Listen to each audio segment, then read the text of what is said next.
Welcome to Through the Doorway. I'm your host, Tom. I'm Dana. I'm Loki. And I'm Courtney. And today we're planning to talk, I guess you could say it's actually a very interesting topic.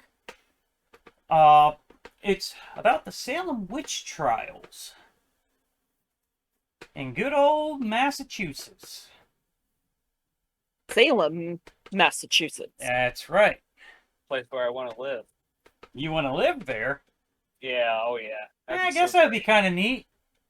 I know they do reenactments and stuff. I don't know if they do it every year, but I know they have like some big thing where they do reenactments of it. There's a huge witch, base around there. Mm. A lot of witches there. So. Well, also, I think it also kind of hits home with you a little more due to your religion, right? Right, yeah. Right. Okay. Now, of course, I know everybody, for the most part, has heard of the Salem witch trials. So, Yes. in a way, it's not just Salem witch trials we're kind of talking about witches at the same time. Hi. You know? Because the Salem witch trials is all sorts of stuff. It's about witches, it's about different religions, what they believed, how gullible people are. Now, a lot of us would look back at these times and think these people are kind of stupid. I'm just saying it blunt, but back then, they didn't know the stuff that we know. Right. So... Definitely not. You gotta take it as it is, That's kind of like saying, the old black and white horror movies aren't scary to people like us, right? But like when our parents were growing up, my mom was terrified of the Wolfman. You see what I'm saying? Where I would look at that movie, not think anything of it. It's a thing of the times. And now we got Twilight. That is a scary movie. That's a very scary movie. And werewolves in it. Wow. Yeah. Vampires don't sparkle. I'm going to leave it at that. Sounds like a t-shirt. He should have died in the sun and it would have been over. You have any clue how easy it would have been for her to write one book? One book, he's dead, done.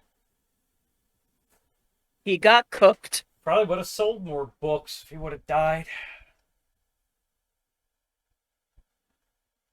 Just saying. Teach their own opinion. And then werewolves. When did werewolves look like actual wolves? I'll stick with my version of it. Vampires suck. That was the best version of it. Anyway. Let's see. Actually, this will tell you about how far back it was in Massachusetts. It was between 1692 and 1693. Yeah, it only lasted about a year. But that's the Salem witch trials. At the same time, let me explain. At the same time, all over the place, there was this whole thing about witches going on. Matter of fact, I think a lot of it happened over in England, I believe. That's where it started, yes. A good bit of it. But that actually started way before the 1600s. I believe that started back in the 1300s over there. It's in the notes. If I'm not mistaken. I'm... From the 1300s to the end of the 1600s. I'm not going to follow the notes 100%.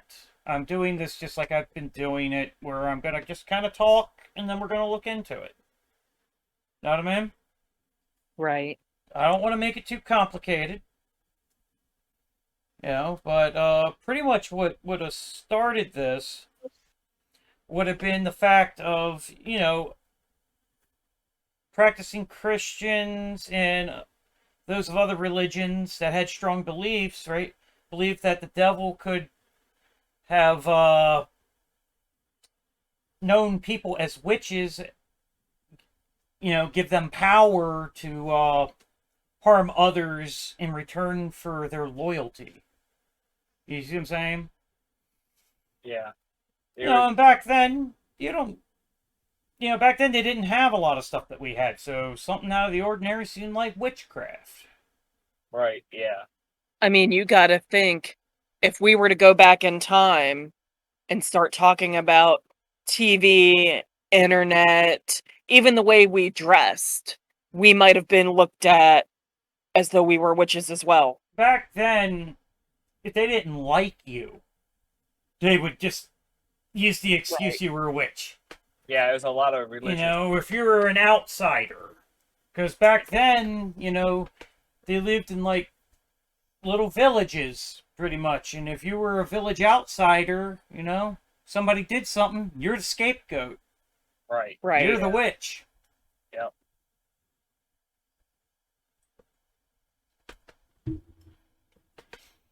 Anyway, now, let's see here. There were more than 200 people accused of practicing witchcraft during this time period, and about 20 were executed. Yes, that's correct. Yeah, but I don't know if it's in these notes here, but I remember mentioning it in another episode that most people that actually confessed to being a witch survived. It was most people that kept trying to claim their innocence that died. Yeah, Right. which is weird. Almost everybody that tried to say they were innocent died during these times. All right, but this is just the Salem witch trial where about 20 people were executed. All right? Yes. In all actuality, though, when it rippled through Europe and stuff during, 1300s to the 1600s, tens of thousands of supposed witches, mostly women, were executed. See, a lot of people don't see that part. When you say Salem witch trials, it's actually during this whole witch craze. Right, yeah.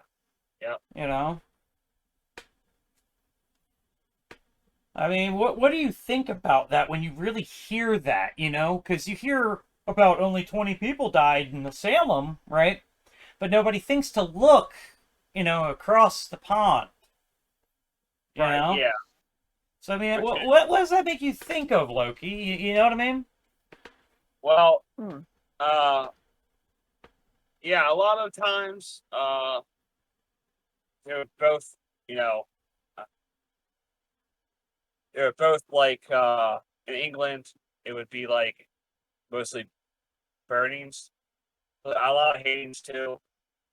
But, I was going with that. I imagine if I was back in those times, I probably would have got gutted real quick. Because I would have been a smart ass if they went, "You're a witch." I would have went, "I can't be a witch." And they go, "Why not?" "Because I'm a guy. I'd have to be a warlock." Right. They'd probably just kill me right on the spot for being a smart ass. Well, it kind of, so about 1487 is when the Malice Malacarum, which is called the Witch's Hammer. And that basically was like a handbook of how to spot a witch, make sure she was a witch, and I think punishments as well. Mm-hmm. And that was, like I said, 1487. So it was kind of like almost, you say it started like 1300s to maybe like, maybe in the middle of that is when that came out. And Gotcha. that kind of put more fuel in the fire. Gotcha. And it was just funny, the things that could get you considered a witch. Yeah. Maybe you have a skill that other people don't have. Maybe you have a deformity. Right. Right. Maybe you're smarter than someone else. All it really was jealousy that really fueled it. Yeah, it was a lot of religious persecution. Right. It was a lot of isolation because villages are very small, very small and very far apart. Right. So they didn't have like human contact with anybody outside their little bubble. And you see, this is one of those reasons why, even though, like we know, I'm an ordained minister, right? I don't Right. follow any organized religion. Because organized religion leads to witch hunts. Even nowadays, it leads to so-called witch hunts, even though it's not actual witches that they're after, you know what I mean? Right. Yeah. They're always looking for this other evil.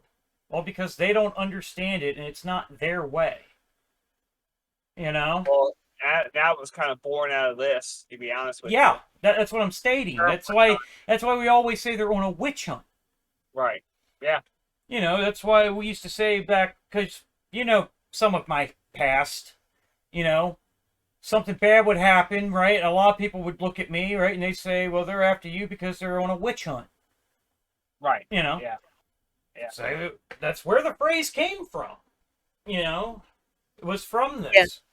Yeah, like something that I noted is the Salem witch trials have been used in popular literature as a cautionary tale of the dangers of extreme religion, isolation, and false accusations. Yeah. You know, so even though people that might listen to this might get a little mad that I keep saying I don't follow organized religion, this is why. This is one of the reasons why. There's a reason we have to look back in history. We need to learn from it so we don't make the same mistakes.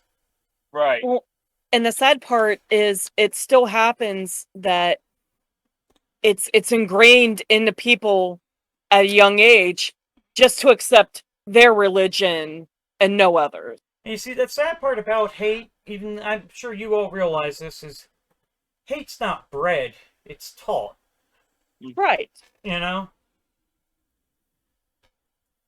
Now, don't get me wrong, when I was growing up, I'm sure I was taught things that weren't appropriate, you know?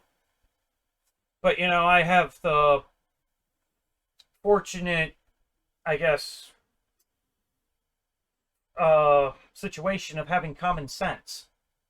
You Right. know what I mean? Not very many people have that. Yeah, a lot of people don't. Otherwise, this stuff wouldn't keep happening. Right. So, it started, the Salem witch trials, they started in January of 1692. Right. Two started this whole thing. It was Elizabeth Paris, she was 9, and Abigail Williams, which is she was 11 at the time. Started by 2 little girls. Yeah. 3 actually. 3. Oh, and Anne. Yeah, I forgot Yeah, Anne. three, Anne, 3 girls. Yeah. Anne Putnam, and she was 11 as well.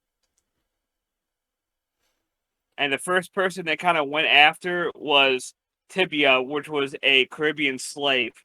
I'm gonna cut in here. Yeah, sure. So, we know that these witch trials started, you know, way back. And these, it was 1692. But they actually started in 1689, when you really get down to it, is when the whole witch craze began. And, I mean, like I said, it had been going on from the 1300s to the 1600s. It just all came to a head in the late 1600s. Because in 1689, the English rulers at the time, William and Mary, what happened was they started a war with France in the American colonies. So the war was between England and France, but it happened here on American soil. And what it was it ravaged religion, you know, regions of upstate New York, Nova Scotia, Quebec, so up into Canada.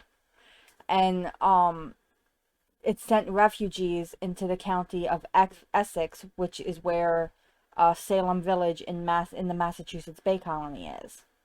And you know, present day they call it Danvers, Massachusetts. You know, there's still the town of Salem. But all of these displaced people, all these refugees, they caused a strain on the local resources.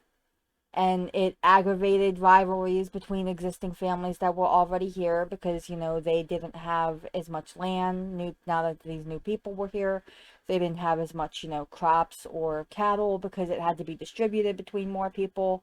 I guess, also when you get down to it, it meant that some of these refugees were coming in and, marrying locals and taking more of the locals off the marriage market. There's a lot of stuff that happened, and it just really exacerbated it. And so what happened was there was this Reverend Samuel Parris who became the first ordained minister in Salem in 1689. And apparently everybody disliked him because he was really rigid in the way he dealt with things, and he was really greedy apparently. And the Puritan villagers believed all the quarreling was the work of the devil. And so, you figure here it is like 3 years later after all these refugees moved into Salem, and that's when everything started. And his daughter, Elizabeth, who was the 9-year-old, was one of the two girls who started all this. She started having fits, her and Abigail Williams, who was 11. They would scream, they would throw things, they would other peculiar sounds, they would contort themselves into strange positions, and a local doctor blamed the supernatural, because that was their thing back then. If they couldn't explain it, they were like, oh, it's paranormal in nature, it's ghosts, it's spirits, it's the devil. Yeah. And yeah. So what happened is this all started in January. By the end of February, on the 29th, which means it was a leap year that year, under pressure from two of the magistrates, Jonathan Corwin and John Haythorne, the girls blamed 3 women for afflicting them.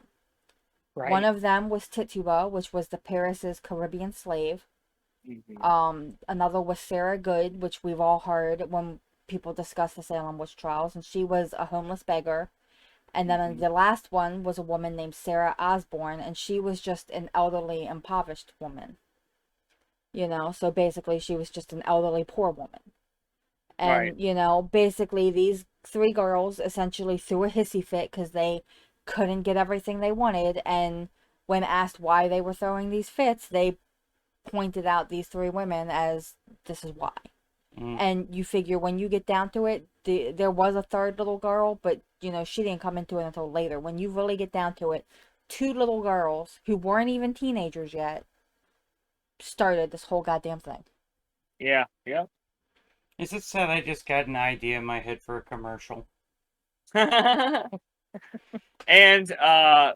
another theory is that it was caused by mold, by bread mold, that made them trip out, and they started seeing. They didn't have a lot of the stuff we have now. They No. didn't even think about, like, I mean, I'm sure they rinsed the dirt and stuff off the vegetables from the gardens before they ate it and all, but they didn't go through half the cleaning processes with their food and No, stuff that they we did. didn't. A lot of the people back then that got sick and died, it was bacteria because Yeah. they didn't know any better. Yeah, that's true. They had no idea what it was. Anyway, I gotta say it because it's in my head. My commercial idea, it goes, remember the Salem witch trials? Bedford Farms remembers. Do that around Halloween. Oh, wow. I'll write that down. This stuff all happened pretty quickly, though, because when you think about it, they accused these women on February 29th. The very next day, on March 1st, all 3 women were brought before the local magistrates to be interrogated. And they were interrogated for several days. Yes. Right. And so Osborne, which was the older woman, she claimed, she claimed innocence, as did Sarah Good. So both the Sarahs claimed, that they were good. Tituba actually was the first one to confess to being a witch. She Yes. apparently the records they have said that she confessed that the devil came to her and bid her to serve him.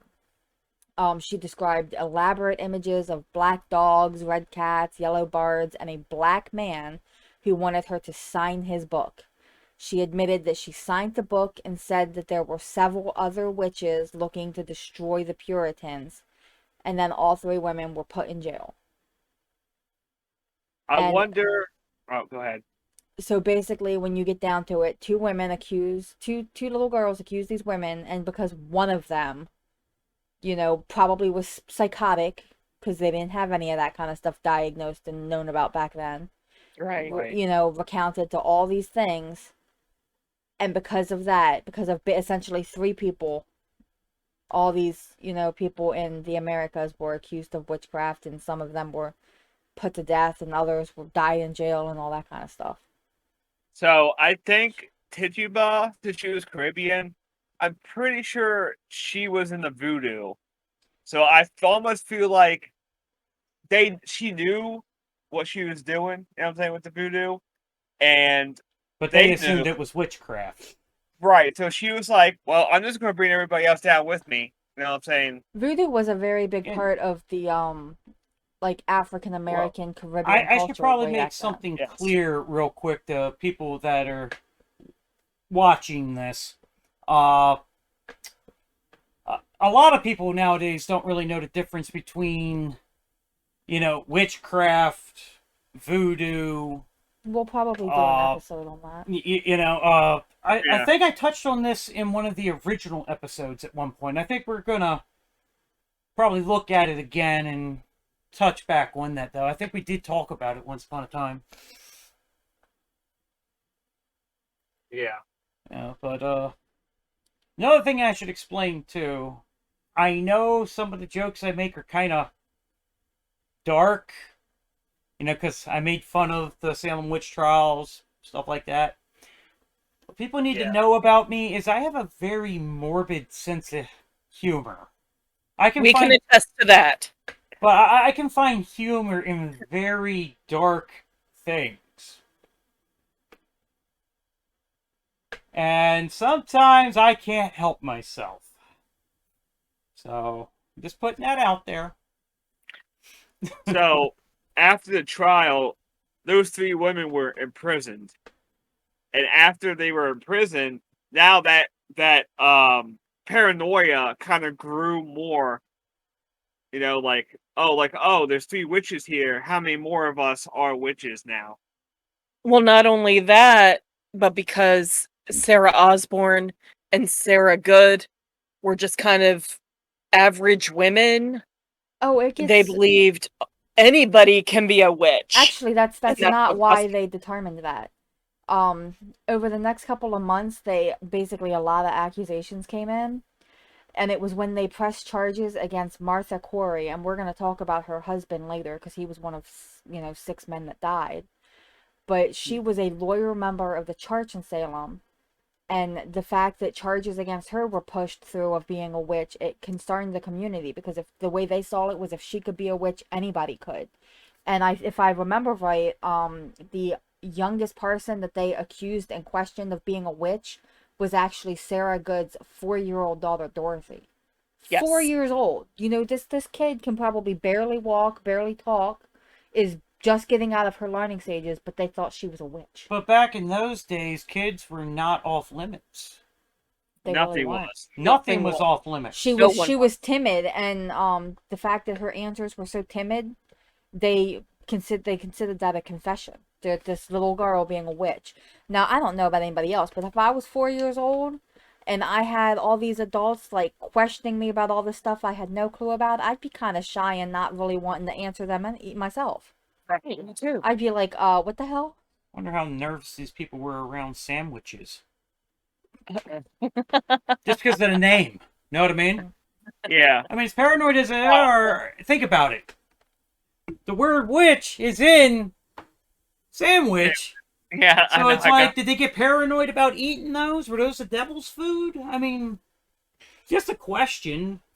Might sound dumb, but I bet you no one else really thought of it. Like, hey, they were this paranoid about witches. Were they afraid of anything that had the word witch in it? You know what I mean? Right. Yeah. I will be right back. And you have a Luna cat on the floor behind your chair. I have a Luna cat. Yeah. She's curled up behind your chair, so just... Hi, Which kitty? it's Luna. She's always laying close to me. Come here.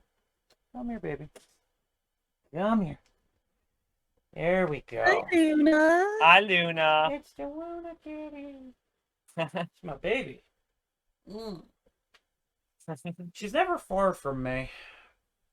Oh, Never she's far. definitely Daddy's little girl. She'd been in here all day with me. She was laying in Dana's chair next to me the whole time.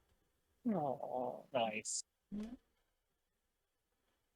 What do you think So about witches? Hmm? What do you think? it's like Greg's pretty cool. She's like, I don't know what a witch is. So much of the evidence, but not all of it, was spectral evidence. Mm-hmm. Basically, it's like testimony of the afflicted who claimed to see the apparition or the shape of the person who was allegedly afflicting them, Mm-hmm. which is kind of weird, like kind of like almost like a shadow or I a know at ghost. some point, I know it's in the notes somewhere, but they tried to ban using like spectral stuff as evidence in the trials after a while. Yeah, it was right. mostly at the end, I think, Mhm. that they started doing that. Don't They don't kind of, don't walk up there. If you want to go up like this. There you go. they kind of, My screen might get blocked for a minute, but look at the cuteness. Well, yeah, just sit right in front of the camera. That works. Block the camera. She's like, my fuzzy butt's gonna do what it wants. But anyway, there was somebody. I'm looking for it. thank Oh, you. okay, she moved. Okay, it's a good girl. Uh, to...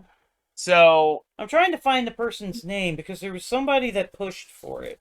increased Mather. Is that what it was? Yeah. Okay. Increased Mather and other ministers sent a letter to the court. The return of several ministers consulted, urging the magistrates not to convict on spectral evidence alone. Mm-hmm. The court later ruled that spectral evidence was inadmissible. Right. And that was 1693. They kind of knew what they were talking about then. Yeah, they kind of came to the senses around that time, but it was almost too late. You know what I'm saying? I don't But know why I said after almost they two did times. that, though, where they prohibited further arrests, they released many of the accused witches and dissolved the special court that was formed for this on October 29th.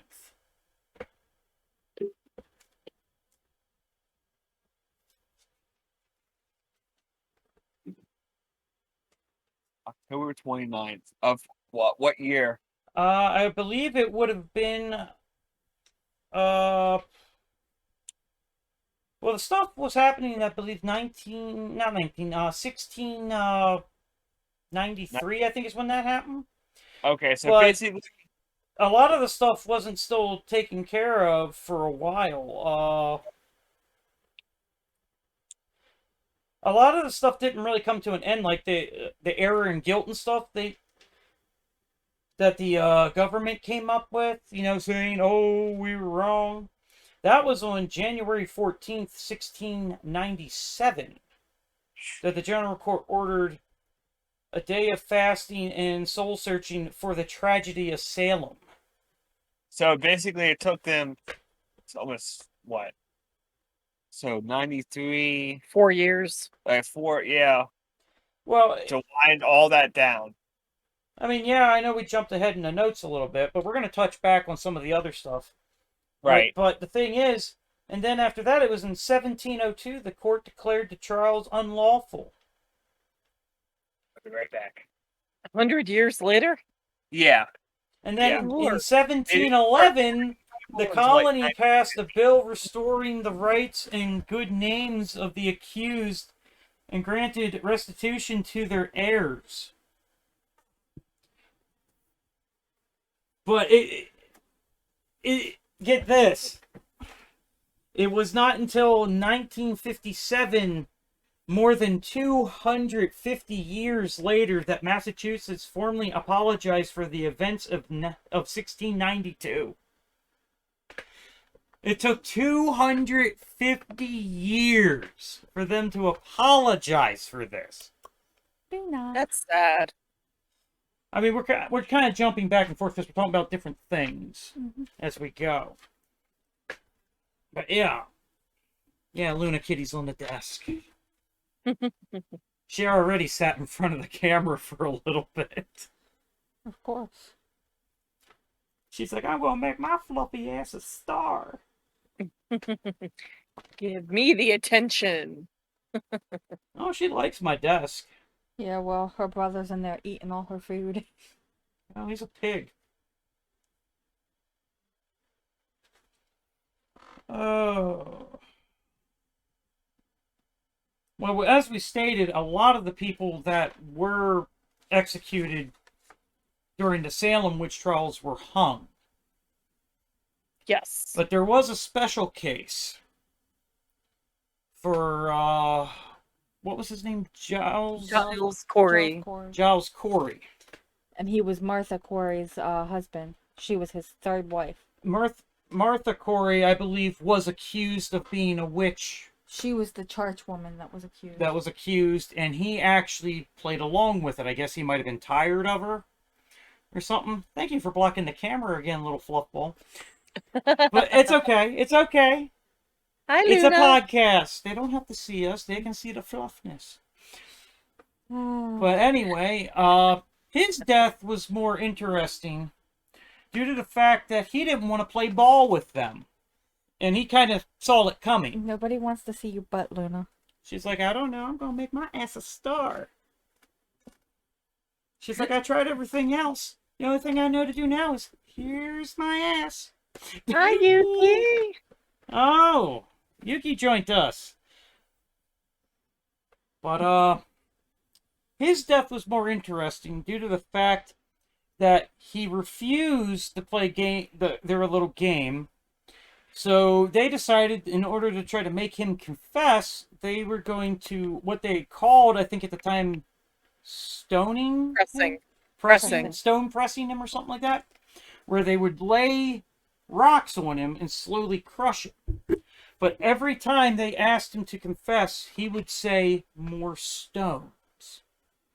He would not play their game. And you have something up on here that brings up his very last words, right? Yes. And also who was the one doing the pressing, right? Yeah, so let's see.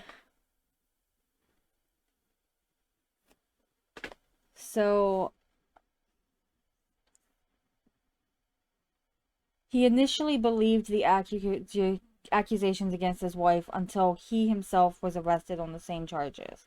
So he was arrested basically a month after his wife, and he was accused. And at that point, then he started denying that him or his wife were, into witchcraft or whatever they wanted to accuse them of.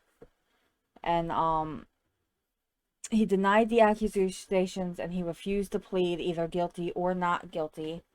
He was sentenced to prison and then subsequently arraigned at the September sitting of the court. Oops, censored. And let's see. One of the people who accused him was Marcy Lewis, and the deposition that she gave was, I saw the apparition of Giles Corey come and afflict me, urging me to write in his book, and so he continued most dreadfully to hurt me, by times beating me and almost breaking my back, till the day of his examination, being the 19th of April, 1692, and then also during the time of his examination, he did afflict and torture me most grievously, and also several times since, urging me vehemently to write in his book, and I verily believe in my heart that Giles Corey is a dreadful wizard, for since he has been in prison, he or his appearance has come and most grievously tormented me. Personally, I'd be like, that's an awful lot of accusations without basically any kind of depth or Proof. You're basically saying, an apparition. Apparitions are basically spirits. How the hell can a spirit beat on you? But you see what I find interesting about this? More than likely, she had a, abusive boyfriend and or husband. But what I find most interesting about him, he's about the only one that, when he was dying, actually has anything about a curse with him.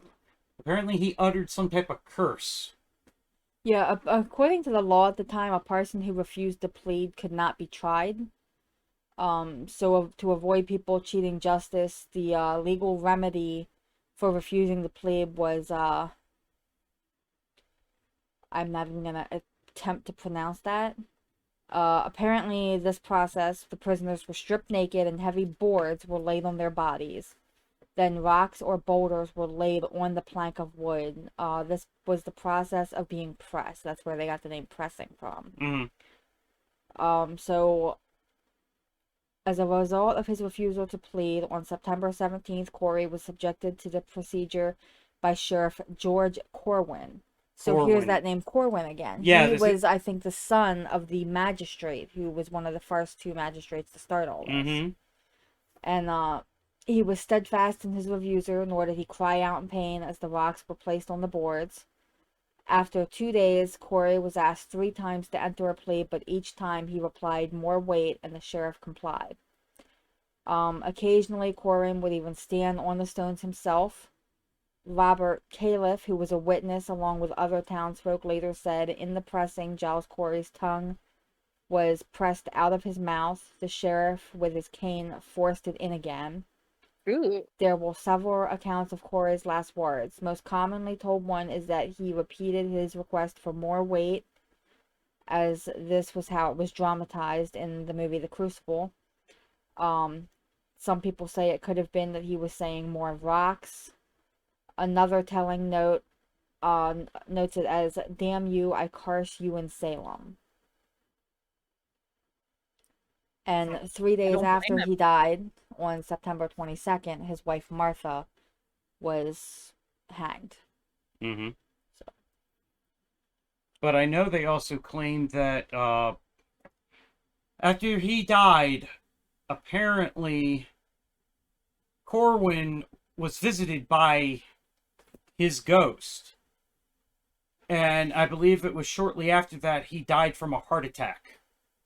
And they claimed that Giles came back and claimed him, but he also cursed the city of Salem. A lot of tragedy happened in Salem, and from what I remember, people said they had seen him. He appeared, like right before like a bad flood or something happened in a town, or something like that would happen. So that's what I thought was interesting, and he's the only one that seems to be linked to any type of cursing. You see what I'm saying? Right. Yeah. So he's a real interesting figure for this.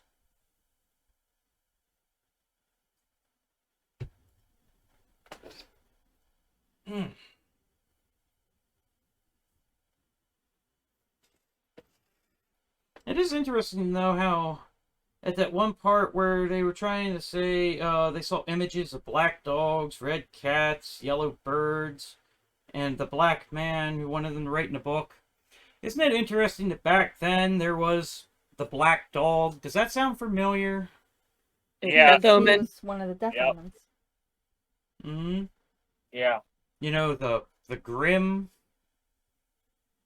So I've been wondering. I wonder if Samuel Paris put these children up to this.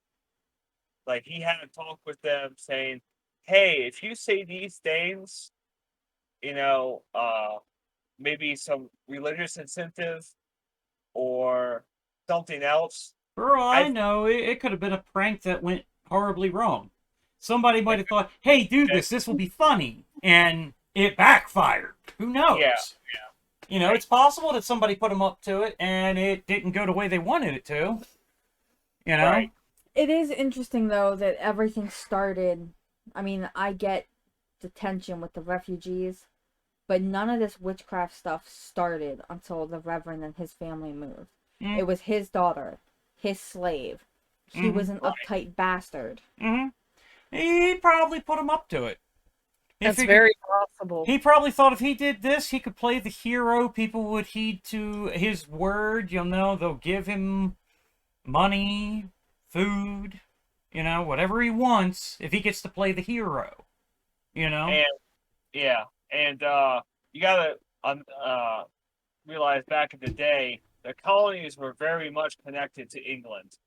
We didn't gain our independence for another 200 years or so. But here's another So- way to look at history too when it comes to this. A lot of heroes did a lot of horrible things. Right. That's Yeah. true. All right. True. Yeah. Doesn't mean they're not heroes, but they had to do some horrible things. Or chose to do horrible things. So another interesting thing that I read Mm-hmm. was about witch cakes. So Your wife disappeared. She turned into a bottle. Oh, So- there she is. the bottle was just tall enough. But Want to see a magic trick? Courtney will disappear. And suddenly there'll be a bottle. so March 27th of 1692. Oh, the camera moved. Yeah, I think the kitty Luna moved it. moved it.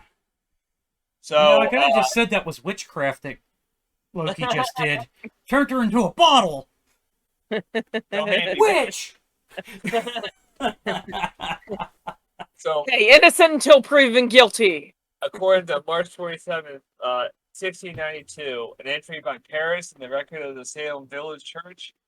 A church member, close neighbor of Reverend Paris, Mary Sibley, it was the aunt of Mary Walcott, directed John Indian, a man enslaved by Paris, to make a witch cake.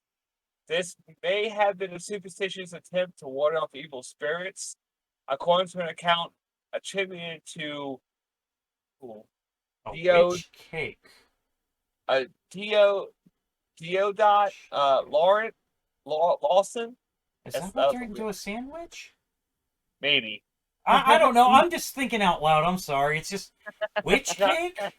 Never Yeah. heard of one. So it happened on March 8th, over a week after the first complaints had gone out and 3 women were arrested. Lawson's account describes the cake as a means to discover witchcraft and provide other details, such as that it was made from rye meal and urine from the afflicted girls and was fed to a dog. So they had some really weird ways. Yeah, a dog would eat that. I definitely don't want that cake. At first I thought, No, ooh, thank cake. you. I don't want that cake. World's worst recipe. Yuki, you want some cake? Oh, she's back to laying behind my chair again. So there's also the touch test. The most famous application was the touch test used in Andover during preliminary examinations in September of 1692.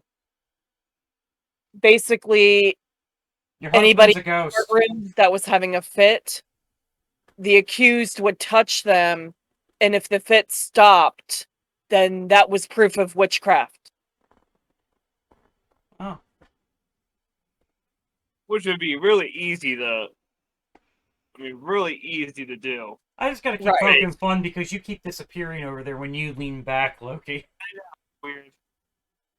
I'll get it. Ghost wait. witch. Don't hate me, bro. Coming this fall.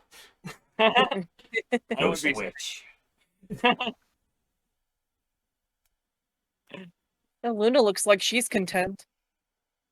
She's always content to be held. She's one of the only cats I know that likes being held like that.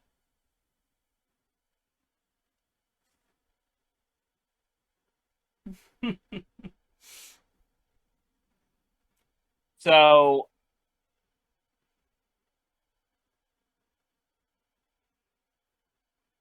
the first indication that the public call for justice would not occurred in 1695 was Thomas More.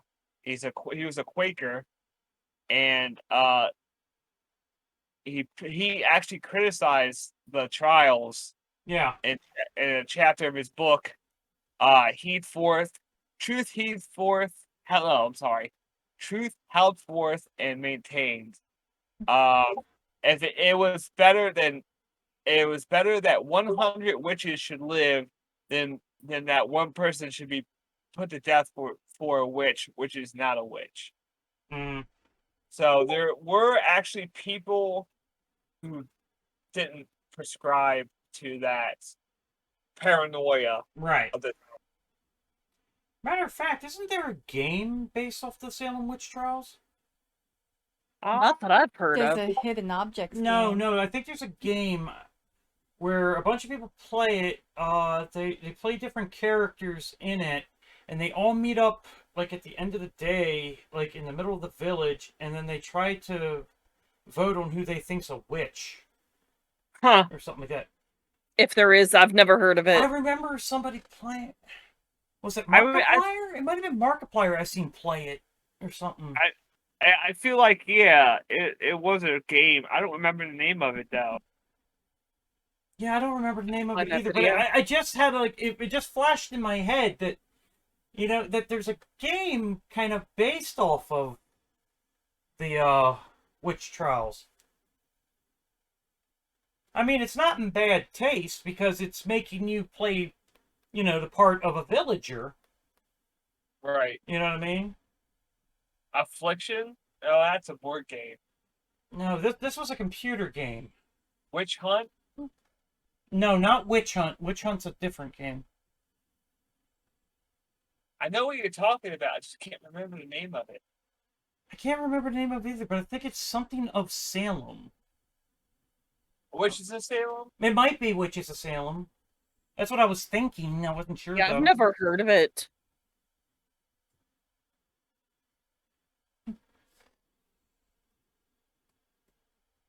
I mean, I don't understand the playing of it. I've never played it, so I don't fully understand. Right, yeah. Town of Salem. But I think there can be somebody that plays the role of like a bodyguard. Yeah. Or something like Town of that. Salem. Yeah. Sounds like a weird game of Clue. Kind of, yeah. Yeah, actually, kind of, yeah. It was like a spin-off of like Among Us. Kind of. Oh, okay. I think Town of Salem came first though. Yeah, it did. It's not one of those things where you just run around and sneak around and do stuff. I think it's more kind of automated what it does. I'm not sure though. I don't remember either. I don't remember, but it just rang a bell because I remember it was a game where a bunch of people got together trying to figure out who was a witch. Right, yeah.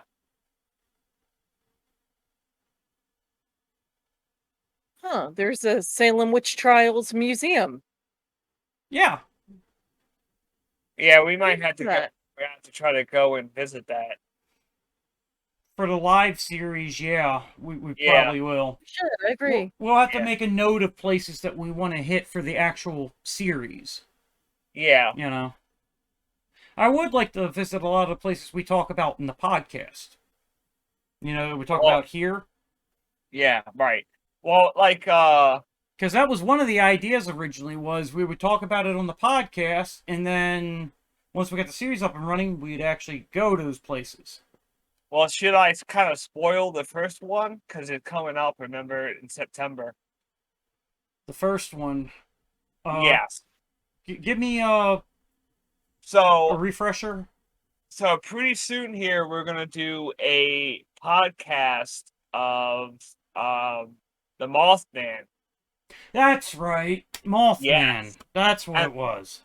and then there's a kind of a parade celebration, or I don't know what you would call it, but in West Virginia that we're going to try to go to kind of put those two together. Mm. So sometime in September, I'm not sure. I think it's like September 18th. It comes out it starts. Mhm. So around that time is when we're going to do the Mothman. Well, Right. don't forget, we have a wedding in September, to Well, attend. we'll figure it out. But But it'll be around that time period, most likely. right, yeah. Okay, And I'm down. So here's an interesting fact I found on Wikipedia. Mm-hmm. Initially, those accused of witchcraft were physically examined for moles or birthmarks. These markings were thought to be the devil drinking the blood of the accused. huh. Doesn't mean they were willing. Know what I Right, yeah. mean? Right. Their version of the devil is so twisted and perverted. You know, It is. it really is. And it's sad that I can say that, doing what my title is. You know what I mean? Right. It's amazing how they made I kind of Nope. go against the church when they talk about it Right. because Lucifer, Satan, devil, Beelzebub was not their creation. No, it was not. They perverted and twisted it to turn him into this evil thing when in all actuality in life there is no actual such thing as good and evil. It's actually perspective. Mhm. I could do something bad but think I'm doing good. You see what I'm saying? It's all part Right. of perspective. True. It's Very intent. true. A lot of people have good intentions but they do bad things to reach those, and it's a very fine line. They definitely used the devil as a scapegoat to get rid of people they didn't want to have, and Mm-hmm. that's basically what it was. Exactly. Yep. And maybe fueled by ergot, which is the bread mold that kind of makes you hallucinate. So they could be seeing the stuff Mm. or thinking it, but they weren't in the right mind when they were. But I mean, think about this. During the Roman and Greeks, right? The person that was in charge of hell was Hades. Hades wasn't evil. No, You see what I'm saying? yeah. He was a very So Misunderstood. not misunderstood, Or but not. even. You know what I'm saying? he wanted Neutral. he There you wanted go. more power than he actually had. His brother being the oldest of them basically was king of the gods, and he didn't think that was fair. Right. And I can't say I blame him. Just because you're the oldest doesn't necessarily mean you're the best one for a position. That's true. Right. That's true. So the first actual recorded death for the Salem witch trials was Bridget Bishop. After they established a special court, she was the first case brought to the court. She was an older woman known for her gossipy habits and promiscuity. When asked if she committed witchcraft, Bishop responded, "I am as innocent as the child unborn." Apparently, the defense wasn't convincing because she was found guilty, and on June 10th, she became the first person hanged on what was later called Gallows Hill. What an appropriate name. Yeah. Right.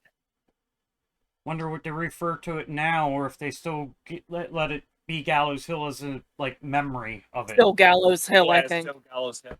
It's just something that pops in my mind. Like I wonder, what they did with it. The irony is that 5 days after, a respected minister named Cotton Mather, he wrote a letter imploring the court not to allow spectral evidence, which Right. is testimony about dreams and visions. Yep, we touched on this a They little bit. ignored the request, and 5 people were sentenced and hanged in July, 5 more in August, and 8 in September. Mm-hmm. And then on October 3rd, following in his son's footsteps, Increase Mather, president of Harvard, denounced the use of spectral evidence. Yep. It would better that 10 suspected witches should escape than one innocent person be condemned. Right. We touched on some of this already, so yeah. Did. And then Governor Phipps, who was the one who created the special court, in response to Mather's plea and his own wife being questioned for witchcraft, prohibited further arrests. He also released many of the accused witches. He dissolved the special court on October 29th. He replaced it with a superior court of judicature, which disallowed spectral evidence and only condemned 3 out of 56 Yeah. defendants. Yeah, but isn't it kind of funny, though, that, it was all fun and games until it came back to bite him in the butt. Yeah, You know and what I mean? Because one of his family members got, accused. yeah, so 19 people were hanged on Gallows Hill. Giles Corey was the only person pressed to death. He was apparently 71 when he was killed. Mm-hmm. So, I mean, he was definitely an older man. Honestly, I think when it was happening, he several just kind of people died figured, in I'm 71. jail. Know what I mean? I think Right, that's why yeah. he did what he did, is he's like, I'm 71. He's like, I'd rather be killed than put up with this crap. Know what I mean? Yeah, right. And that's very rare for that time. Usually you die young. Like, Yeah. maybe 40, Yeah, actually. Right. You were lucky if you made it to your 40s back then, usually. Yeah. He probably didn't have a very strenuous profession. He was probably like a shopkeeper. Or That's something. what I imagine.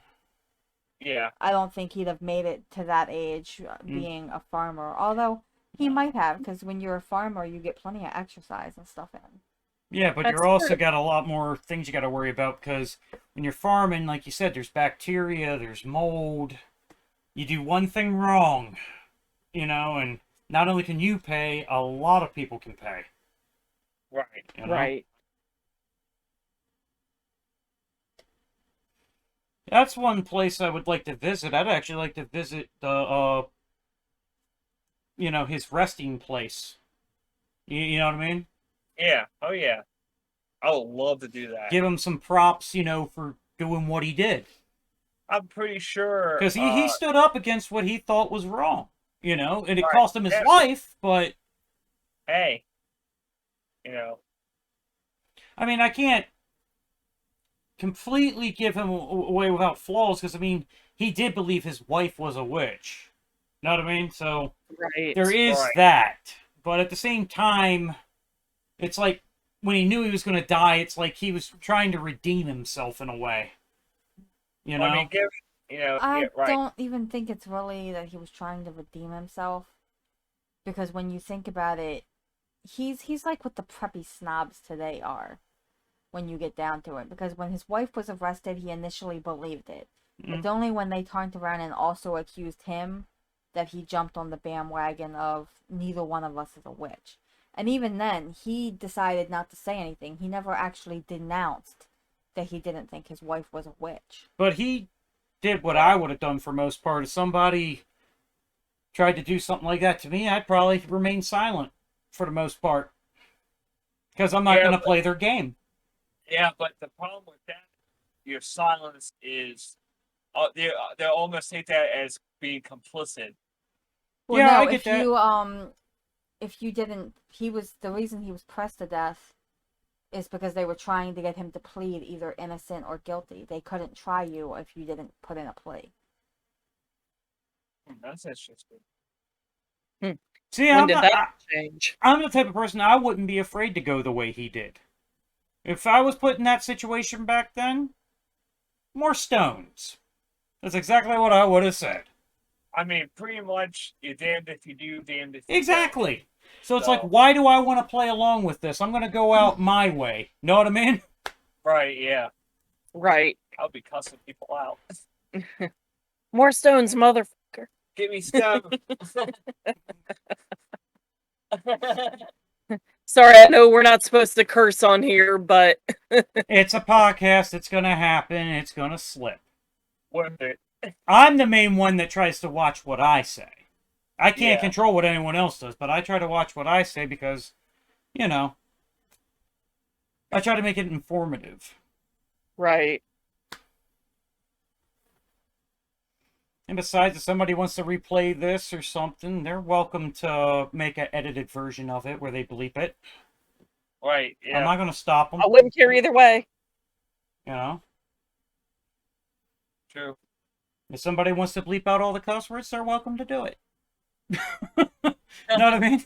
They can go ahead and post the censored version up on a channel of their own. I don't care. Know what I mean? Yeah. So I wonder if I can. Oh, give me a second. I'm gonna try to. What are you doing? Share my screen. You're gonna try to share your screen? Yeah, so this is all the regional accusations of witchcraft in the general area of Salem. Well, I'm not sure how this is gonna work. I may have to adjust something. Well, something popped through on our end. Did it show up? You see a map? Give me a sec. See what's going on here. Oh, where it says you're live. Yes. All right, correct. let me hit watch stream. It's not too bad. It didn't cut Okay. off too much. So that is a basic area of witchcraft accusations, which is a very actually bigger than what we thought it was. Well, at least in my part, Yeah. I didn't know it spread all the way up to almost like Canada, Maine. It actually was in Canada. It was in Canada. It was over in Europe. It was all over the place. It took off like, I guess you could say like a moth to a flame. You know what I mean? Boom. Yeah. Right. Right. As soon as it started, you know. Yeah, remember, it started back in 1300s originally. Right. Yeah. So That was limited to Europe, though. It only really picked up here in the colonies at the end of the 1600s. Right, so it actually took it... And even then, It took it, what, about 300 years It about? took 2 years over here for it to really progress into the Salem witch It trials. took it about 300 years to come over here, but it only took 2 years for it to... Which also, go. like, almost makes me think that the pastor used that. He was like, oh, witchcraft. How can I use that for my advantage? Well, let me put it this way, from a reverend point of view. We're human.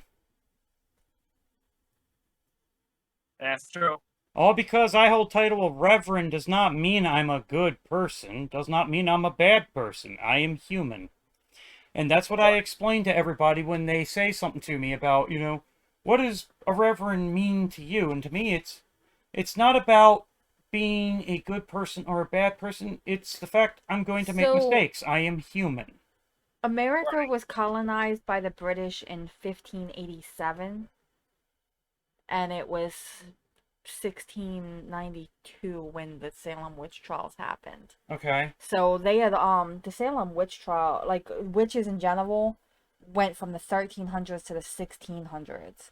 Okay. So basically, almost all of it was over in Europe. Yeah, majority of it was over there. The last 100 years is basically when it was America had already been colonized. But it still took Massachusetts 250 years to apologize. Yeah. It was about 50 years or so after America gained its independence that they apologized.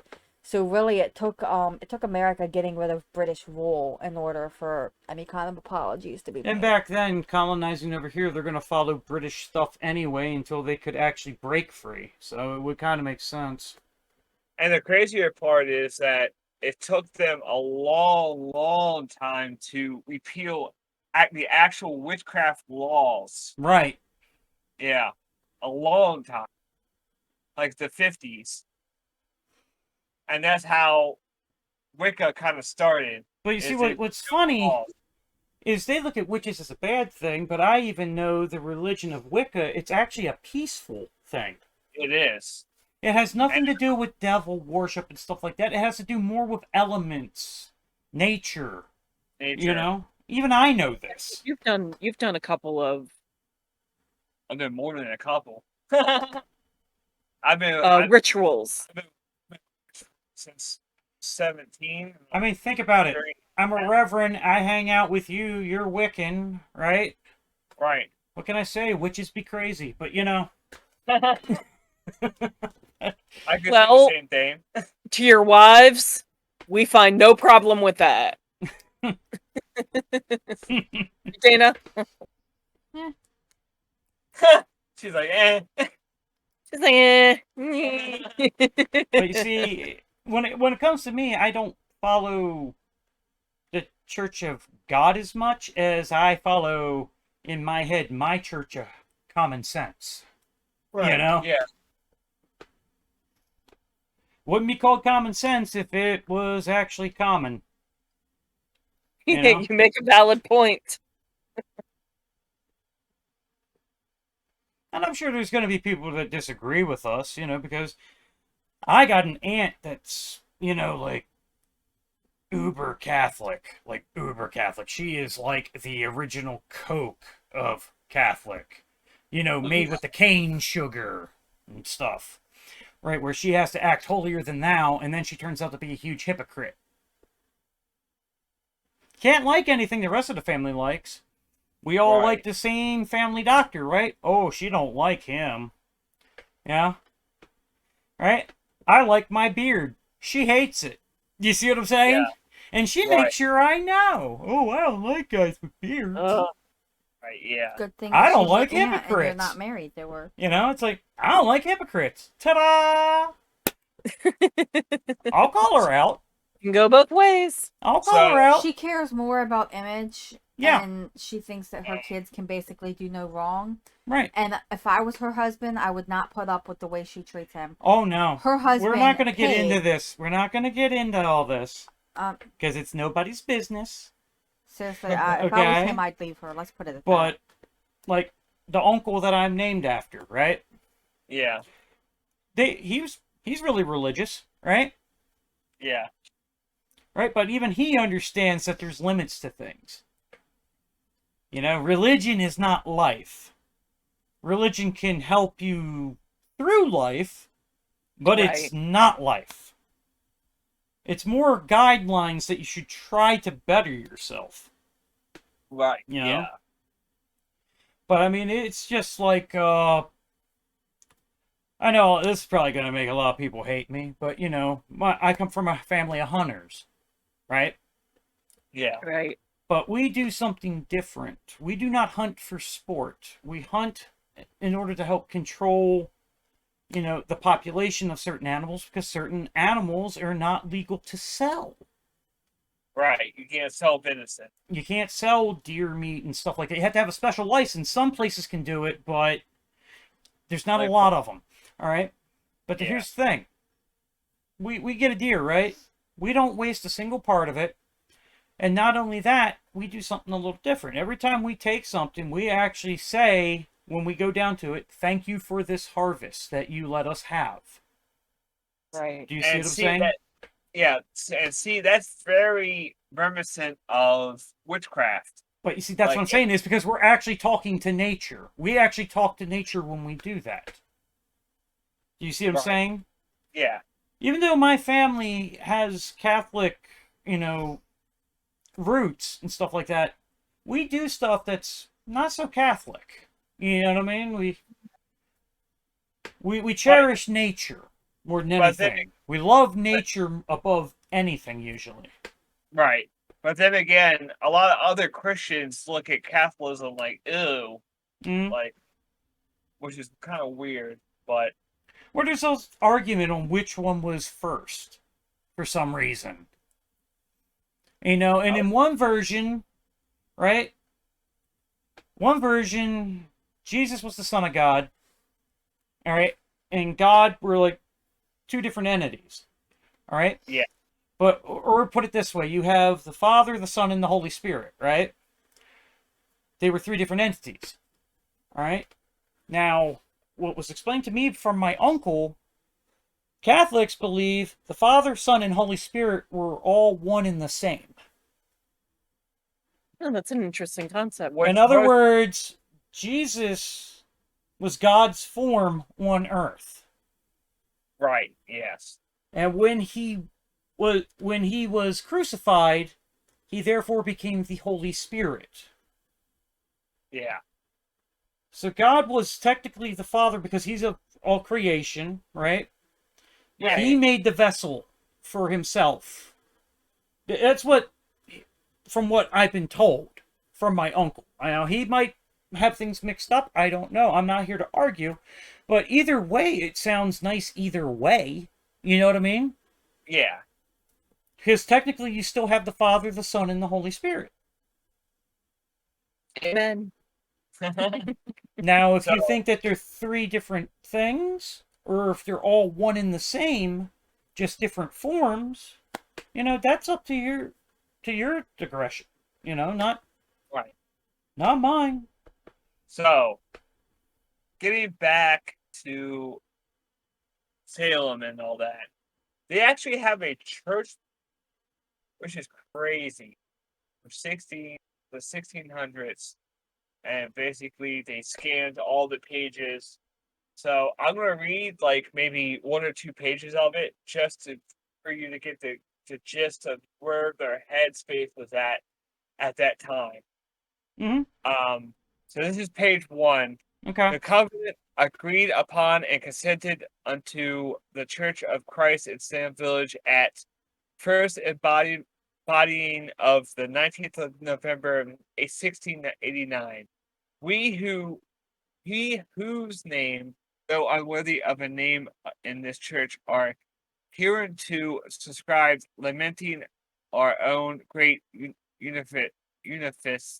fitness for such an awful and solemn approach unto the holy God, and deploring of the miscarriages committed by is either in the days of our urgency, or since we have been brought into acquaintance with God in the communion of the churches, which we have learned to for. They have a lot of weird words. They like to use a lot of weird words. English. Yeah, Old English words. Been related to, and yet apprehending ourselves called by the Most High to embody ourselves into a different society with a sacred convent to serve the Lord Jesus Christ and edify another according to the holy word, be proceeding in matters of faith according to confessions of faith owned and consented unto by the elders and dissenters of the church assembled at Boston in New England, May 12th, 1680, which for the substance of it we now own and profess. We do, in some measure of sincerity, this day give up ourselves unto God in Christ before Him, and not another at the same time renouncing all the vanity and idols present evil. We give up ourselves and offspring unto the Lord Jehovah, the one true and living God, in 3 persons, Father, Son, and Holy Ghost, talking about. To God, the Father of our Lord Jesus Christ, as our reconciled God and Father in Christ, and unto Christ Jesus, as our King, Priest, and Prophet, and only mediator, and all unto the Holy Ghost as our only sanctifier, and comforter, as our best good, and less any promising with divine torn to live upon and upon unto and upon this one God in 3 persons, hoping at length to live forever with Him. We do likewise give up ourselves unto another in the Lord, engaging with divine aid as a church of God to submit to the order, discipline, and government of Christ in this His church, to the ministerial teaching, guidance, and oversight of the elders. This is really starting to sound like something I would have to read at a sermon. I know, right? Therefore, very my bad for kind of it's like a lot. I know. Old English can be very hard to read sometimes. Yeah, it is. As to such as watch for our souls, and also to a mutual brotherly watchfulness according to gospel rules, so long as such rule we shall continue in this relation to each other, and promise also to walk with all regular and due communion. So I also want to read. There's an actual expert in the Bible. Hold on.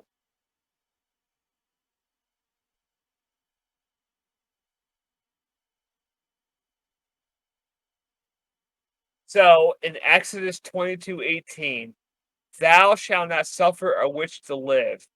And in Leviticus 19:26, ye shall not use enchantment nor reserve times.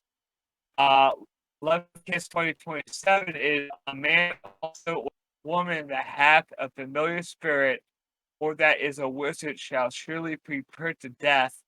Thou shalt stone them with stones, their blood shall be upon them. So I think a lot of what they got was from those Bible verses. It sounds like it. It does. They're very deeply religious. Just put it out there. Mm.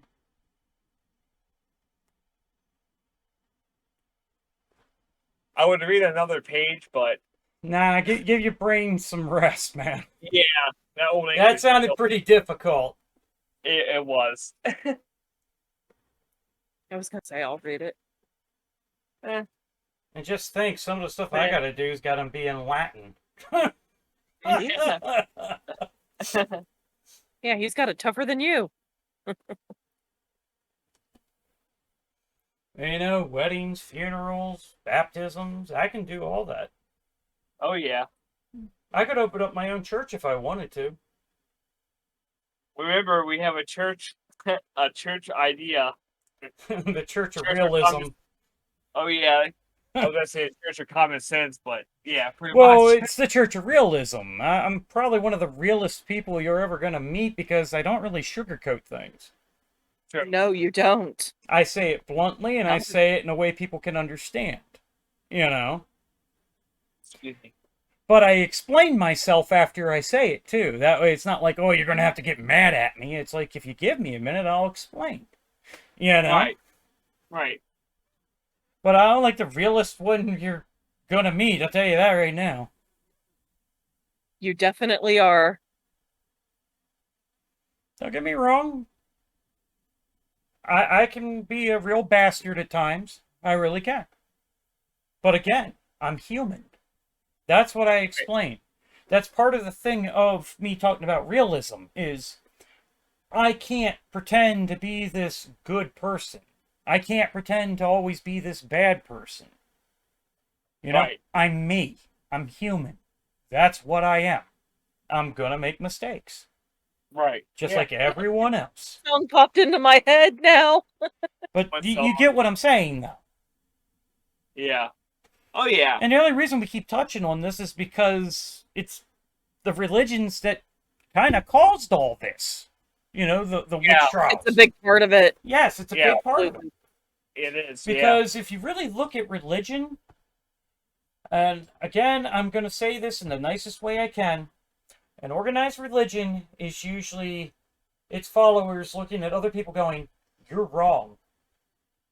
Yeah. You know, because I mean- you follow this religion, you're wrong. You see I what I'm would saying? I would I put a little say sass into that one. I don't know why. But you know what I mean? I would say most religions do not do that.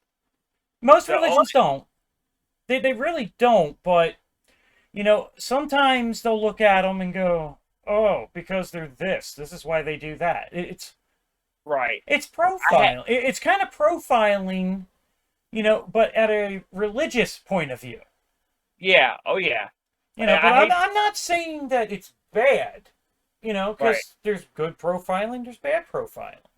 I hate You know. to say it, but it's mostly Christianity that does that. I'm not gonna lie, a lot of them I've met. I mean, it might just be the old school ones, really, that can be really, Yeah. you know, kind of snarky and. I would You say know. Baptists, But you get what I'm saying, though. generally. Yeah. Your modern day ones around my age, I think they kind of know it's like be accepting of everybody. You know what I mean? Right. It's mostly the older ones that were in that thing, like, I am holier than thou. And it's like, no, you're not. Right. All right, that's like going to college, getting a degree, right? And still screwing up your life, right? Right. Or be Yeah. like me who tried college, found out it wasn't for me, right? Yeah. Same here. I haven't really screwed up my life, you know? Right. All that degree tells you is you're smart on paper. Right. That's Yeah. all it says. It says you're smart on paper for this particular thing. Basically, you're Doesn't mean you're not going to do something dumb occasionally. It just means Right. you're book smart, but being book smart and being street smart Are are two different things. They're two different Right. things. If you can balance them, though, you know, Yeah. if you can balance them, you can actually have a really fulfilling life. You know? Right. Yeah. But the trick is balancing it. I feel like there's a lot of propaganda, but that's another story. But you get what I mean. Yeah. Oh yeah. Yeah. You know, I'm sure I'm ruffling some feathers, and not gonna lie, I really don't care. You know, I'm just saying what needs to be said because it deals with this topic. You know, I'm not trying to step on anybody's toes, but if I do, in a way, sorry, but not sorry because it's getting to a point. You know, people have to understand a lot of religions did a lot of bad things. See what I'm saying? To get where they are. So I just read something. So the events which led to the Salem witch trials began with Paris's daughter, Betty, and her cousin, Abigail. So Abigail was her cousin, and they accused Paris's slave, Tibia, of witchcraft, and Paris beat Tibia, Tituba, until she confessed herself to be a witch. So they basically beat it out of her. Yeah. That's crazy. Here's a question. What would have happened if they would have accused her of being a witch and she looked at them and go, what's a witch? Right. Yeah. Like, if she honestly didn't know, if you could tell she didn't know what a witch was, what could they really do at that point? You can't really accuse her if she doesn't know. I would assume that they still would accuse her. What I'm getting is they probably beat her to get her to confess to it, even though she probably didn't know what it was. Right. Well, I mean, I would expect she would know what it was just because she lived with her for lived with Yeah, them but like you were saying before, her stuff was most likely voodoo. Right. You know, which means it would have dealt with like priestesses and stuff, not witches. I mean, it's got I mean, there's a witch doctor, but it's not the same thing. No, it's not, but it's like almost like a subset of witchcraft. There's like certain subset. There's Norse, there's voodoo. But there's like a light version of voodoo. I forget what it was called. But there's like a light side to voodoo. Everybody thinks voodoo's dark, and it's not. It's got like, it's on the tip of my tongue. I just can't remember what the hell. I forget what it was called, but you get what I'm saying? It's just like with the Wiccan stuff, right? Yeah, there might be some bad stuff there, but most of it's good. You know? 99% of it's good. That's what I'm saying. Right, you can use witchcraft in a bad kind of context, but it won't go good for you as well. Right. Because whatever you do comes back to you 3 times. It's the whole thing of karma. Right. It comes back as karma. Right, which I've seen happen in real time. So I believe in it completely. So do I. And the thing is, I know for a fact if you get away with doing so many things, that karma builds up. You've got Vodun and Voodoo. That's it, Vodun. That's it. Vodun. Vodun. I definitely heard of it. That's what it was. Alright. Sorry, I gotta go to the bathroom and I'll be right back. Coffee. No, it's the rum.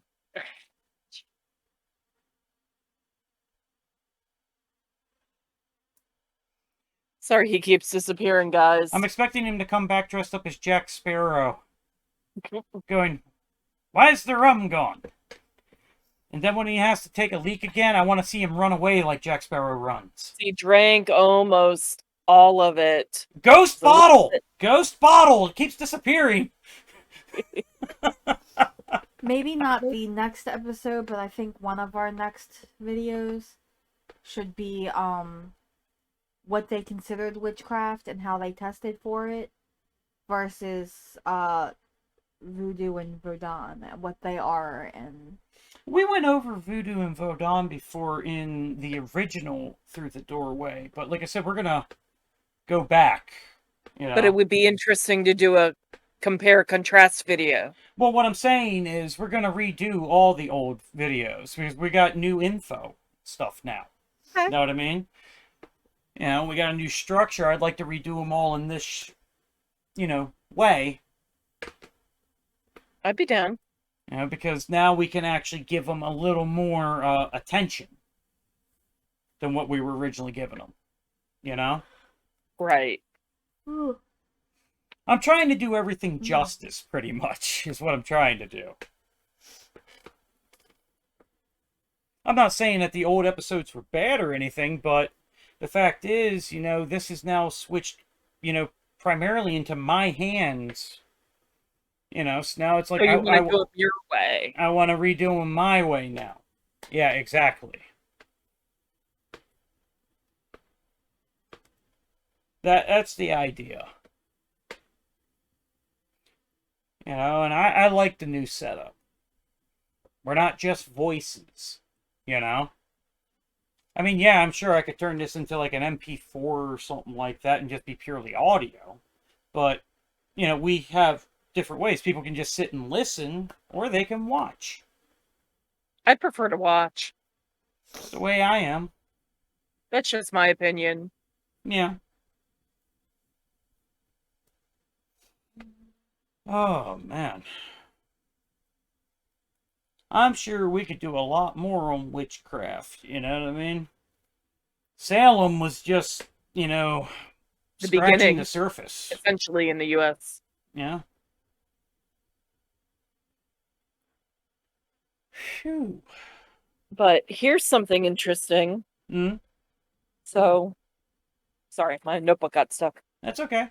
So during the 300th anniversary in 1992 to commemorate the Salem witch trials, a park was dedicated in Salem and a memorial was built in nearby Danvers. Okay. Also, in January 2016, the University of Virginia and its Gallows Hill project team had found the execution site in Salem. Salem dedicated the Proctor's Ledge Memorial to the victims in 2017.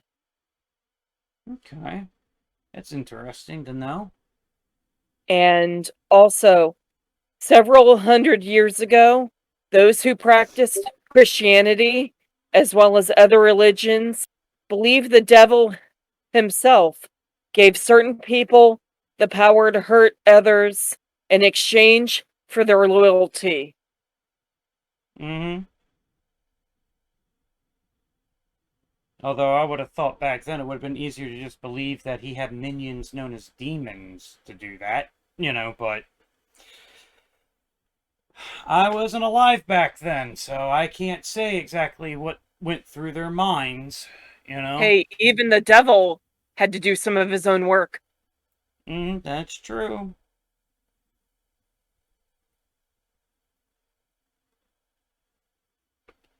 One thing I've learned, though, about most religions and stuff like that, there's always a good guy and there's always a bad guy. Question is, are you a good witch or a bad witch? But you see, when you go through life, though, you learn that not everything's black and white. That's true. There's this gray area. And that's where I usually tread, is that gray area, that neutral zone. Yes.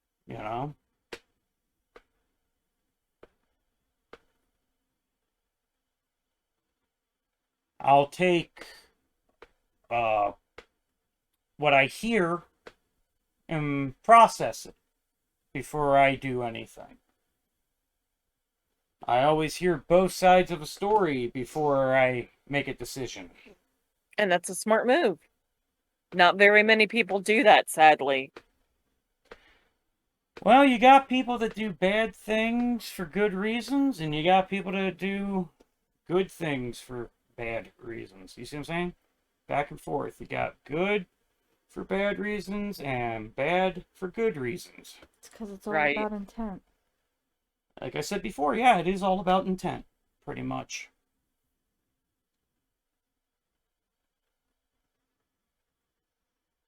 Among other things. Because, I mean, if you think about it, during the Salem witch trial, right? The two guys that were dealing with most of it, right? Some villagers saw them as heroes. Other ones saw them as villains. That is true. Yeah, it's like fighting a war. Do you ever notice how easily people pick sides when it comes to a war? Yeah. And they don't even think about it when it comes to the fact that they're killing other people. And it's usually for different beliefs. That's the ironic part. It doesn't have to do with religion. It could do with governments don't agree. You know? Stuff like that. You got to consider a lot of it is how people were raised to believe certain things and not others. Yeah, exactly. That's why I always say it's perspective. You know?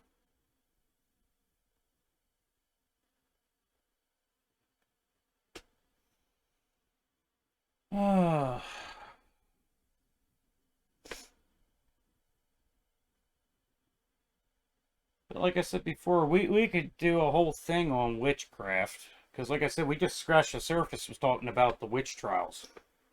Right. You Yeah. know? Right. I mean, I'm sure if we looked into it deeper, this stuff probably didn't just happen in Salem. No. I mean, it didn't. It happened in Europe a lot. Or that. And like I said, because We the actually got lucky over here in the colonies because it lasted basically a year here. It went on for 300 years in Europe. right. Yeah. Right. Yeah. So that's That's very true. Yep. less than 1% of it happened here in the what's now America. Yeah. Difference is we acknowledge it. You don't really hear about it over in Europe. You know what I mean? I mean, they did, like I said, back in I think the 50s, they started to repeal the witchcraft trial, witchcraft Yeah, but what law. I'm saying is it's for some reason it's even though they've been doing it for all that time, it's not as famous as the Salem witch trial for some reason. Because Yeah, it was essentially a way of life back then over there. It was You just know? part of their culture. And that was Right. back before a lot of stuff was really written about and kept record of. Right. Right, yeah. You know, by the time people came over and colonized America, they were big into keeping track of things and recording history. Right, yeah. Right. That's also true. There's a lot of stuff recorded about the Salem witch trials. And the kings over in Europe and stuff like that did a lot of messed up stuff. Ugh. So maybe we'll have to do like a European witch trials kind of thing. I mean, is it sad when I look back on some of the stuff their kings did over there, right? And go, if you did that nowadays, you'd get shot. You know what I mean? They wouldn't get away with it. That's very true. It's like they would be shot on the spot. You know? Yeah. Oh yeah. Just unbelievable some of the stuff you find from the past. Right. Yeah. Oh yeah. And then you got people wondering why there might be ghosts and stuff out there. Well, you kind of did it to yourself. You know what I mean? Yeah. Yeah. Most are made. Know what I mean? Not. They don't just pop up for no reason. Know what I mean? So You really think about it. So a small fact about Samuel Parris, which was the pastor of Salem, Mm-hmm. he was actually born in England. So that's Huh. When you really get down to it, a lot of people were born in England because England was one of the first major countries to colonize here in America. True. yeah. But yeah, he was part of the refugees from the war between England and France here on colonial land that settled in Salem. So his superstitions, which would carry over from England, kind of what brought that upon everybody else. Pretty much. Yeah.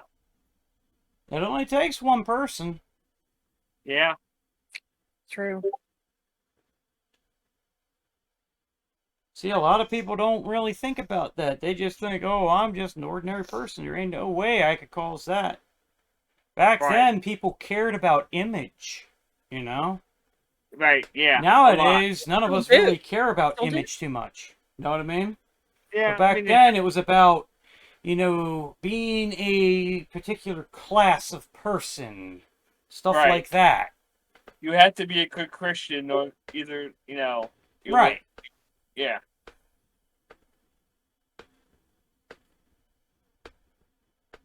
Where nowadays, a lot of people just go, oh, I did that, I'll just say a couple Hail Marys and I'm good.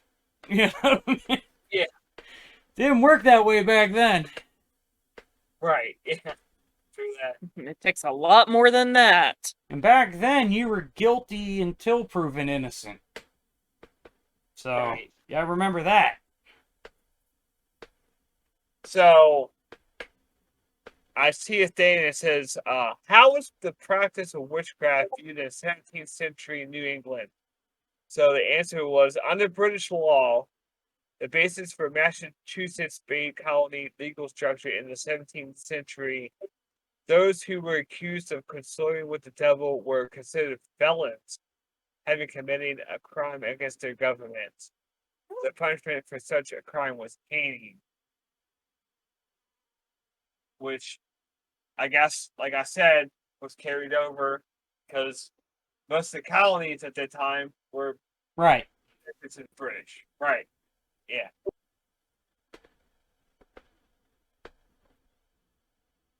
So, and it wasn't always women. Also, 5 men were also accused. There of were witchcraft. actually 6. 6 men? Because Okay. Giles, he just never pled, so Right. 5 of them were hung. He was the only one actually pressed to death out of everybody. There was That's 'cause 21 it's that were sick. executed in the Salem witch trials. Yeah, because he, as Tom said, wouldn't play the game. Mm-hmm. Right.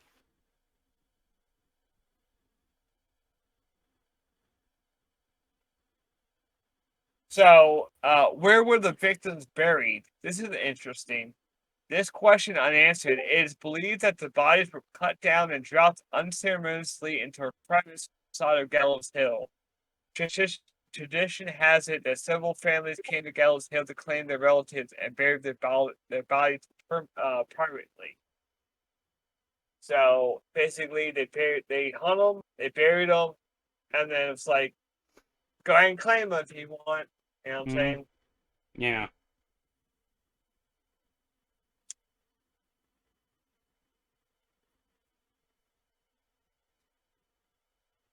And of course, It's back then, they didn't realize they were doing anything wrong. right. You know? No, not at all. I would definitely like to go to Salem just to get the history. Oh, yeah. I mean, yeah, it's definitely like the pastor's house is definitely. I mean, it's not an actual house anymore, like a foundation, Mm-hmm. but it's still there Yeah. after time. I would love to visit that. I would love to visit the graves. Mm-hmm. That'd be cool. So Oh, yeah. maybe an idea for through the doorway live. Yeah, we'll have to see about it. Yeah.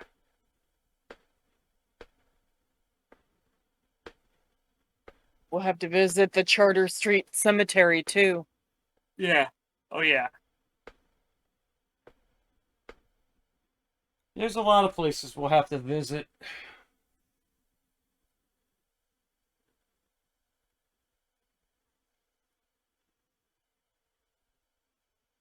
Giles Corey was pressed to death in 1692, refusing to stand trial. Okay, yeah, and she was hung 3 days later after. That's interesting. Like he just refused to play. He was like, "Go ahead and do what you need to do. You go probably do it anyway." See, that's the ironic version about all this is if you even tried to prove you were innocent, you ended up dead. Right. Right. Yeah. A lot of Yeah. the ones that were accused and they confessed, a lot of them survived. Right. Yeah. It's almost like if you tried to profess your innocence, you were automatically guilty. See, it's weird. It's like they had their logic reversed. Know what I Yeah. mean? Right. Because the ones that confessed were the ones that pretty much lived, but yet the ones that were claiming their innocence were mostly the ones that died. Right. So I'm kind of confused how that works. That's some backwards logic. Oh yeah, definitely is. So it's like, so the Salem Witch Trials Memorial. So this memorial is surrounded on 3 sides by a handcrafted granite drywall. Inscribed in the stone's threshold entering the memorial are the victims' protests of innocence. These protests are interrupted mid-sentence by the wall, symbolizing society's indifference to oppression. 5 locust trees, the last to flower, are the first to lose their leaves, representing the stark injustice of the trials. At the rear of the memorial, visitors visit the tombstones of the adjacent cemetery, a reminder of all those who stood in mute witness to the hysteria. Hmm. Which is interesting. Yeah. Another place we'll have to go visit. Yeah, definitely. I definitely Kind want of see that. yeah, I definitely want to visit Salem. That'd be very cool. Sounds like a trip that's probably going to take a few days just to get everything we want from it. You know what I mean? Yeah. True that.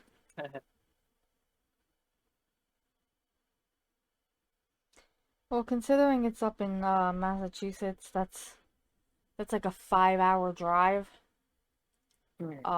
So what you would probably want to do is maybe go on a weekend. Right. Right, yeah. You know, maybe leave on a Friday and come back on like Sunday night, Monday. Mm-hmm. Right, yeah. Need money for a hotel, have to make hotel reservations, all that kind of. Right, yeah. I would assume it wouldn't be that much. We have to look into it. Yeah, Getting up we'll have to take a look. Oh yeah. I mean, especially if we wanted to do it this year, we'd need to book now because we're about to head into holiday travel season. Didn't we have like a somewhere else, like Connecticut or something that we wanted to? And Connecticut is actually like only an hour, hour and a half from there, where So you would we need to go. see that we would definitely have to we'll kill 2 birds with 1 stone with that one.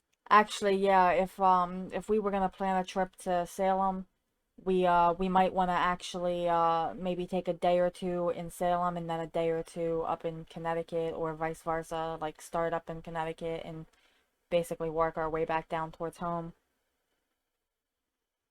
There you go. Sounds good to But me. if we wanted to see both sites, it doesn't make any sense to essentially travel the distance twice, you know? Yeah, pretty much. Right. Right. Yeah. That might be hard to do because I work and Dana's going to Well, be working again here soon. figure it out. Because we got holidays coming up too that I Yeah. want to use vacation. Best bet for doing Yeah. it would probably actually be after the new year.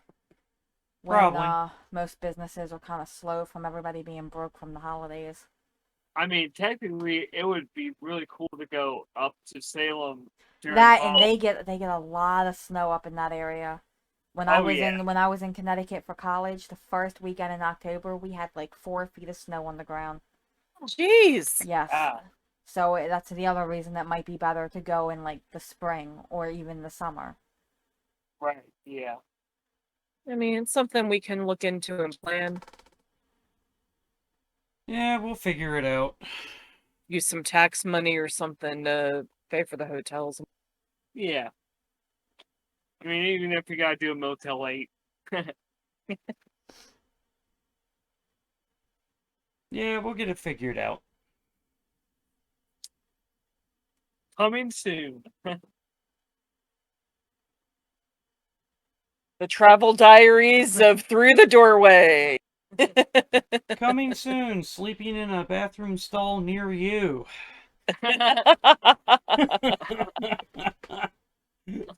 Sleeping in a car.com. No, just kidding.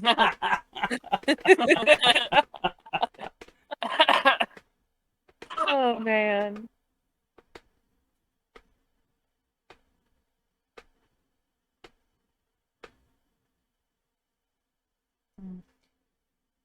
Oh, I guess we should get ready to wrap this one up then.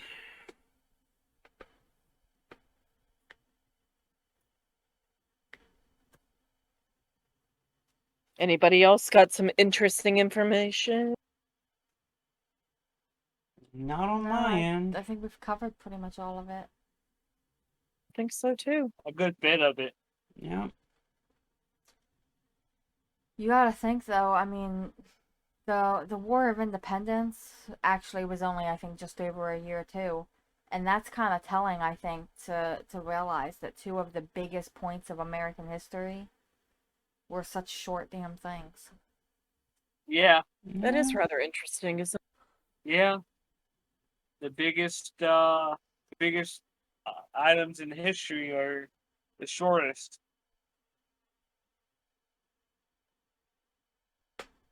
But sometimes the shortest times can be pure hell.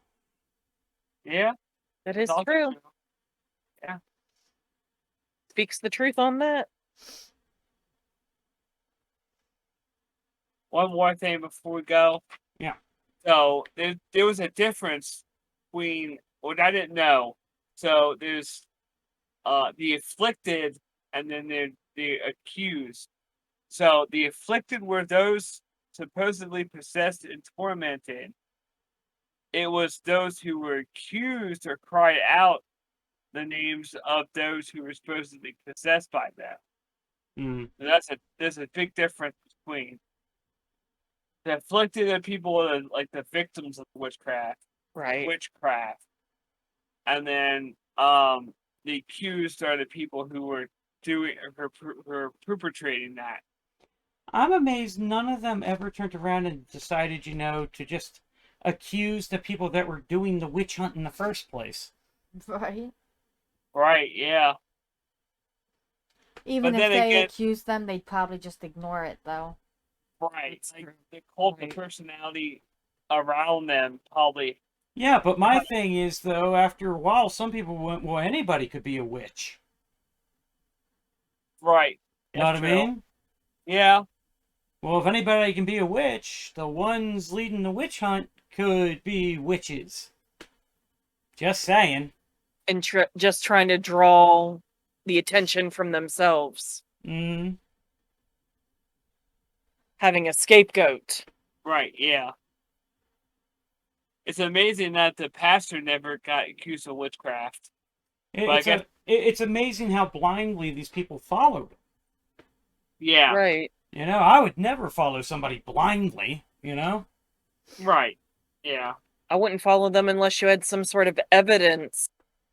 Yeah, that's Well, my people point. back If then you were got basically actual sheep. proof and you show me the proof, then yeah, maybe I'll follow you. Know what I mean?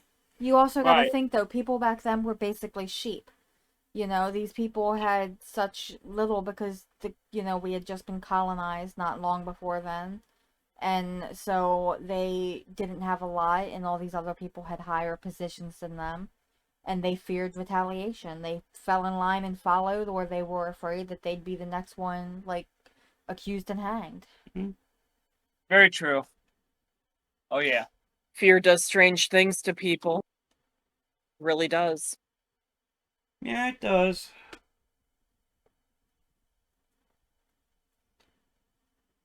Well, I guess on that note, we'll wrap this up. And it was an interesting topic. I'm sure we'll be dabbling back into it at some point. Yes. I can almost guarantee it. Yep. You know, because we'll probably look into other places where the witch hunts happened as well. You know, and what they did. I mean, Salem's Yeah, I mean, the the most Salem known. one, it only lasted about a year. I know. But researching, the witch hunts in, like, England and France would probably turn up a lot more, and a lot more gruesome stuff at that. Oh, probably. I'm willing to bet. That'd be worth it because it's almost like the source of Salem. Right. Yeah. But I'm not sure what the next topic's going to be.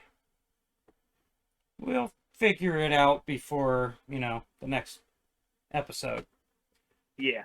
Right. But I guess we'll just wrap this up now, and thank you for joining us. If there's a topic you want us to do, you can hit us up on Twitter. You can either hit me up on my Twitter or Through the Doorway's Twitter. There's also a Facebook page, Through the Doorway. I